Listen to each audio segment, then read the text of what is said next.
کیا خطاب پائے ہیں عباس جری نے؟ ہمارے سامعین کا ذہن وہاں تک پہنچ نہیں سکتا ہے جو خطاب میں آپ کی خدمت میں پیش کرنے جا رہا ہوں، اور بیچ کے شعر چھوڑ کر کے کیا کیا خطاب پائے ہیں عباس جری نے؟ کلثوم لا ولد کا بھی فدیہ کہا گیا، کلثوم لا ولد کا بھی فدیہ کہا گیا، کلثوم لا ولد کا بھی فدیہ کہا گیا۔ نعرہ صلوات اس کے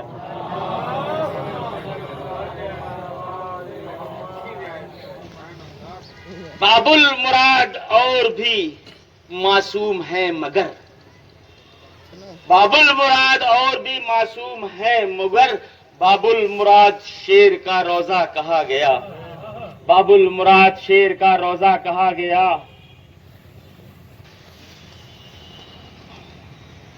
اس کو بنایا شین علمدار کربلا، اس کو بنایا شین علمدار کربلا، دادا کو جس کے سید بطحا کہا گیا، دادا کو جس کے سید بطحا کہا گیا۔ اٹھتا نہیں ہے جس جگہ عباس کا علم، اٹھتا نہیں ہے جس جگہ عباس کا علم، اس شہر کو مثال میں کوفہ کہا گیا، اس شہر کو مثال میں کوفہ کہا گیا۔ اور اگر آپ کو مصرع یاد ہو، جس مصرع کے اوپر یہ کلام میں نے لکھا تھا، ام البنی کی اور بھی توقیر بڑھ گئی، ام البنی کی اور بھی توقیر بڑھ گئی، عباس کو بطول کا بیٹا کہا گیا۔ 80 برس کے بوڑھے مجاہد حبیب کو، 80 برس کے بوڑھے مجاہد حبیب کو، عاشور کو فقیہ زمانہ کہا گیا، عاشور کو فقیہ زمانہ کہا گیا۔ وہ تھی کنیز جب ہوئی کردار میں بلند، وہ تھی کنیز۔ اب اس میں جو لفظی معنی سمجھتے ہیں فضا کے، وہ اس کو غور کریں گے۔ وہ تھی کنیز جب ہوئی کردار میں بلند، وہ تھی کنیز جب ہوئی کردار میں بلند، گھر میں بطول کے اسے فضا کہا گیا، گھر میں بطول کے اسے فضا کہا گیا، گھر میں بطول کے اسے فضا کہا گیا۔ اور یہ ایک شعر ایسا ہے جو آپ کی خدمت میں پیش کر رہا ہوں، اور آج تک اس شعر کے اوپر اہل باطل کوشش کر رہے ہیں، آج تک کوشش کر رہے ہیں۔ مولا کے معنی ڈھونڈ رہے ہیں منافقین، مولا کے معنی ڈھونڈ رہے ہیں منافقین، جب سے علی غدیر میں مولا کہا گیا، جب سے علی غدیر میں مولا کہا گیا۔ نعرہ صلوات اس کے نام۔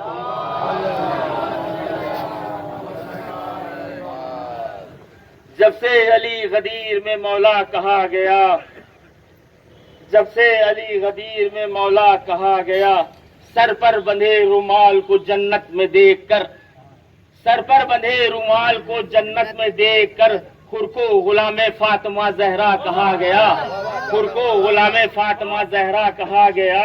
چلو میں لے کے پھینکا جو پیاسے نے آب کو، چلو میں لے کے پھینکا جو پیاسے نے آب کو، تجھ کو فرات آج بھی پیاسا کہا گیا، تجھ کو فرات آج بھی پیاسا علم کہا گیا۔ اب یہ شعر والا درود پڑھنے پر محمد وعلی اللہم صلی علی محمد وعلی محمد۔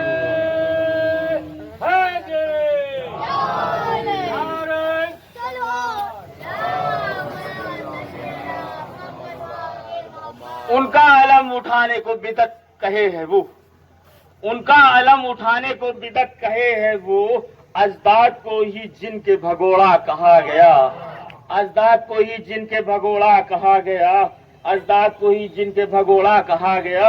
تاجر تجھے بچائے وہ طوفان حشر میں، تاجر تجھے بچائے گا طوفان حشر میں، آل تاجر تجھے بچائے جو طوفان حشر میں، آل رسول کا ہی سفینہ کہا گیا، آل رسول کا ہی سفینہ کہا گیا۔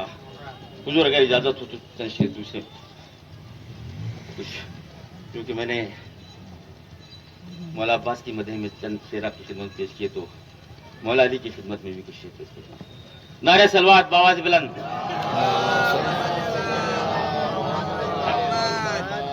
ذرے بھی ہو کثیر تو اختر کے سامنے، بے نور ہی رہیں گے وہ انور کے سامنے، حیدر کی مثل ہے نہیں حیدر کے سامنے، لاؤ کوئی مثال پیغمبر کے سامنے، طالب عقیل حضرت جعفر کے سامنے دوبارہ در بنا دیا سرور کے سامنے.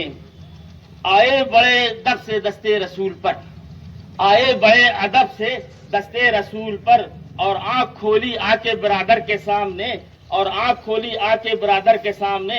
اصحاب کو ملاؤ نہ علیہ رسول سے، اصحاب کو ملاؤ نہ علیہ رسول سے. پتھر کی کیا بساط ہے گوہر کے سامنے، پتھر کی کیا بساط ہے گوہر کے سامنے. حیدر نے اصحاب کو ملاؤ نہ علیہ رسول سے، پتھر کی کیا بساط ہے گوہر کے سامنے، پتھر کی کیا بساط ہے گوہر کے سامنے.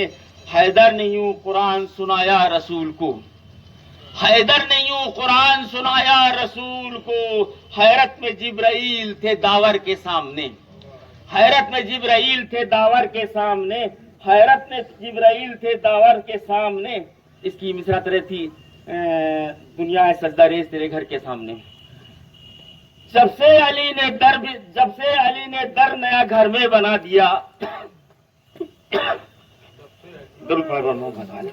اللهم صل على محمد وعلى محمد.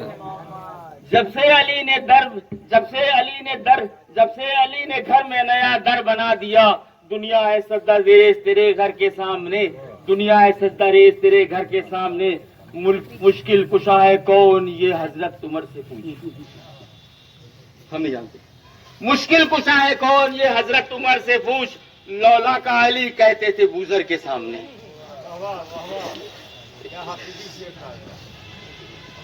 بہت دکھ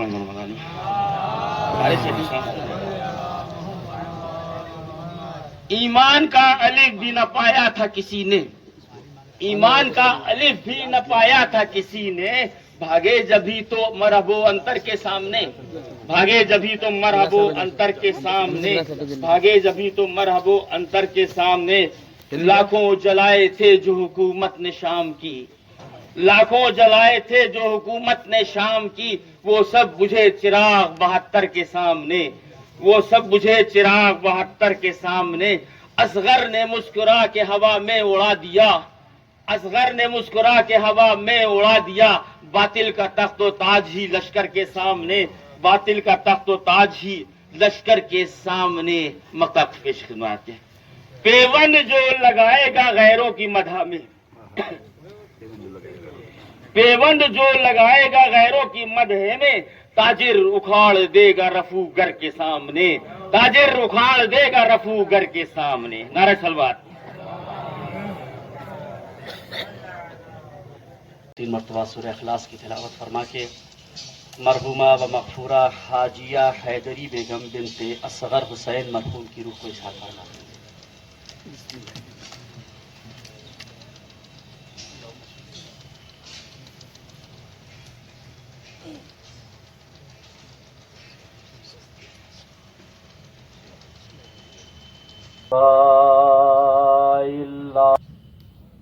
أعوذ بالله من الشيطان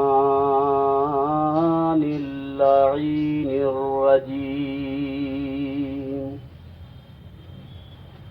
بسم الله الرحمن الرحيم. الحمد لله الذي لا يبلغ مدحته القائلون ولا يحصي نعماءه العادون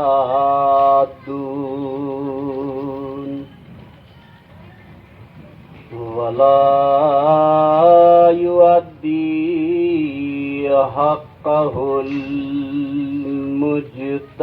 المجتهدون الذي لا يدركه بعد الهمم ولا ينال غوص الفتن الذي ليس لصفته حد محدود ولا نعت موجود ولا وقت معدود ولا أجل ممدود فطر الخلائق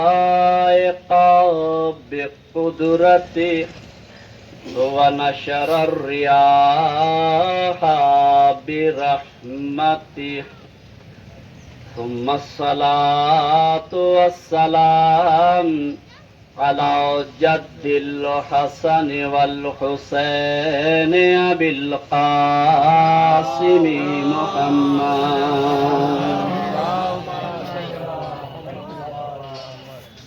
وعلى آله الطيبين الطاهرين المعصومين المظلومين ولعنة الله على أعدائهم أجمعين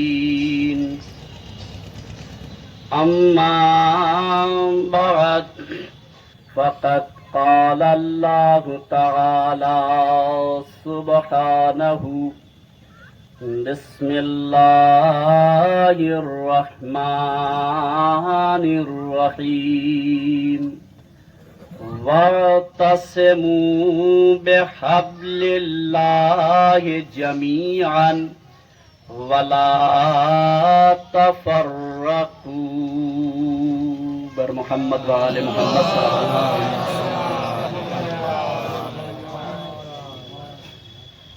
سرکار والا قبل اس کے کہ گفتگو کا آغاز کروں،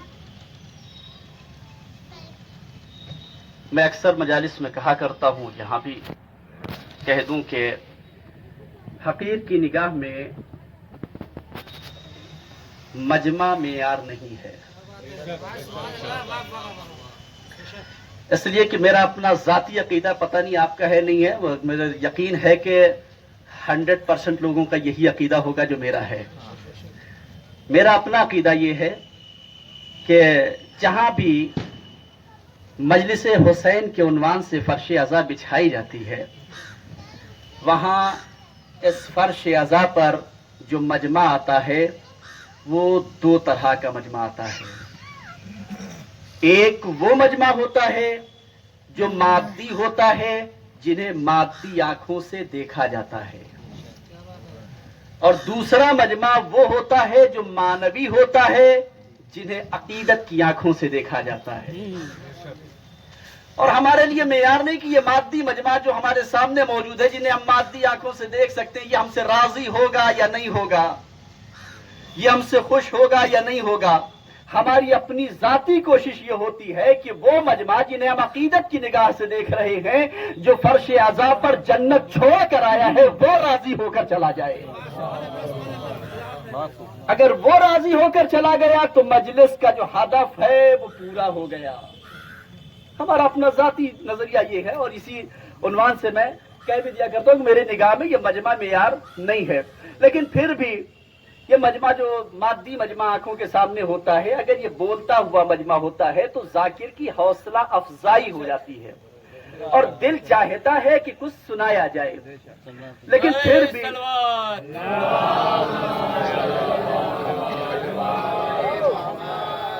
آپ کافی دیر سے بیٹھے ہوئے ہیں، میری اپنی پھر بھی یہ عادت یہ ہے کہ مجمع بہت اچھا بول رہا ہو، سماعتیں بڑی اچھی ہوں، تو اس کا مطلب ہم یہ نہیں سمجھتے کہ بس ہم پڑھتے رہو 2 گھنٹہ 2.5 گھنٹہ. ہم 2 گھنٹے 2.5 گھنٹے والے ذاکر نہیں ہیں، اس لیے کہ مجھے اچھی طرح سے معلوم ہے غذا چاہے جتنی لذیذ ہو، کھلانا اتنا ہی چاہیے جتنی پچ جائے.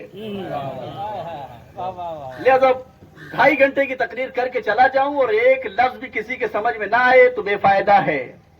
لہذا ہماری اپنی کوشش ہوتی ہے کہ مختصر وقت میں ایک جامع اور معنی تقریر ہو جائے، لوگوں کے درمیان کچھ پہنچ جائے، کوئی چیز حاصل ہو جائے. سرکار والا یہ مجلس حسین کیوں برپا کی گئی؟ ایک مرحومہ دنیا سے رخصت ہوئی،